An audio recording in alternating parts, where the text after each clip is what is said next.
how'd you feel like the secondary played on Sunday? I think we played, like lights out. I think Ford did really well. Jaden Robinson, KT played very fast, very physical. I think Ryan Cooper played really great too. I thought Tyrese, I think he played physical. Even though he had a few flags, it is what it is. At least I'd have him play physical than, soft and give up easy catches. So I think we played very well. You've been here with Jaden most of his time here, and you've seen the grind he's had to go to get that week one start. I mean, how cool is it to go see him ball out on Sunday? Man, it's really cool. We're really tight. Me and Jaden, we're kind of like brothers. So just being able to support each other both on and off the field, it was really cool. Just seeing him, grind through all that whole process of being here for 6 years, and then now he finally gets to start, and he's balling now. So it's really cool to see that. You've had a little bit of time to look at UC Davis. What do you see?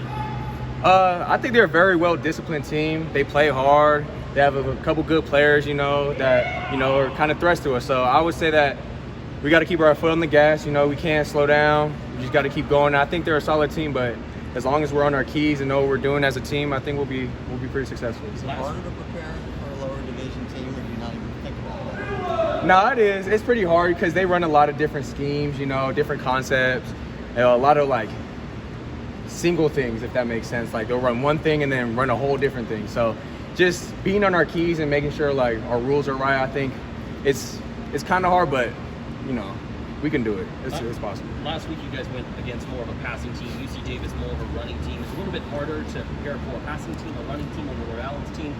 What's kind of harder in a defensive mind for you guys to get ready for? Honestly, we love both. I think our front is great. Our backers are great. So anytime they try and run the ball, I think we're always dominant, no matter what. So I think stopping the run is critical, and I think we're very good at it. So I'm not very worried about that. Stopping the pass, I think in the back end, we're fast, we're physical, we run around. So I think, it's pretty normal for us. It's our standard to stop both. One thing I saw you and even frankly just the entire defense doing last week was a good job tackling. I saw you flying around, hitting tackles, hitting your man, and not letting that person go. How do you think this team has improved in their game and making sure that those offensive pieces, those weapons on other teams, are not making you guys pay defensively by breaking tackles and not getting to the second level? You guys making sure you do your job to stop them the first chance you get. Yeah, I think we drill it all the time. Our tackling drills, we do it every week. I would say 2 days out of the week, we're going to work tackling, So we're always going to keep our leverage, always stay on the side we need to be. So I think it's just us always drilling it and emphasizing, we got to make open field tackles because it's our job. So I think, it's just us always being on our keys and always being on our stuff. You've been here a while, and you've been part of rebuilding Oregon State football. What does it mean to you to see that manifest itself in all of this? Man. And to be part of the generation that made this happen? It's crazy. I came here in 2019. We only won 5 games with Isaiah Hodgins. We had Jake Luton and all that. We're a very talented team, but I feel like we didn't have the pieces together. But now, ever since, I feel like we actually all bought into our program and what our coaches preach. I think that, it's a miracle. It's crazy to see. Brand new stadium, our culture, it's just our locker room. Everybody's just bought into our program and what we're about here. So I think it's just, amazing. Does it make those winning moments that much more special? I watched you last weekend walking down, I don't know, it's like by the gated area with Easton, celebrating smiles, laughs with the fans. Does it make those moments every time you guys get another win under your belt that much more special, knowing what you've been through and the adversity you guys have had to overcome? Yeah, I would say it does.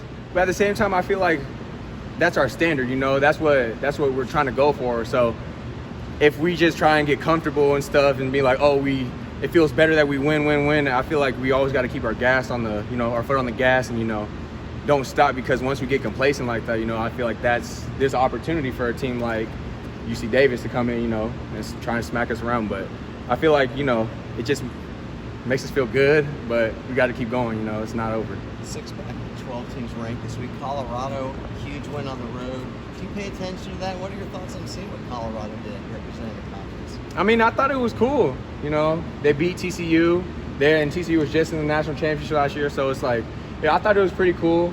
And I think that the Pac-12, we showed out this weekend for everybody, show that we're a pretty good conference. But, I don't really pay attention to all that yet because, I'm all about us right now and what we got going.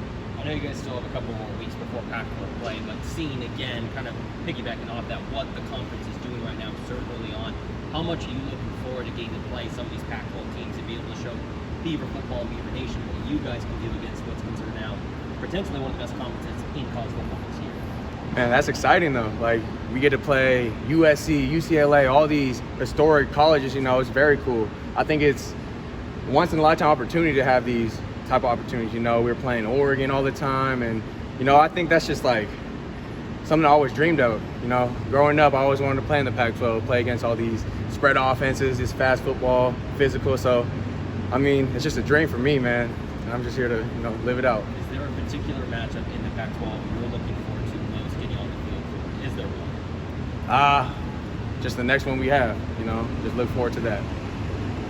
Although the Pac-12 is doing great right now, does it make you feel a little sad, though, to know that, you know, some of these matchups we're not going to see next season? Yeah. This is the last time you're going to be able to maybe play UCLA, USC, Oregon, potentially for a long time. Yeah, I mean, it is kind of sad, but, you know, it's our last year, and why not go out winning, you know? Try and come out and be the best Pac-12 team this year, you know? So that's all I've been thinking about. Yeah, it is, like, we have all these distractions about conference change and be like, oh, man, like, we won't be able to play them, but, like, it is what it is, you know? We're on to the next game. We're just trying to win.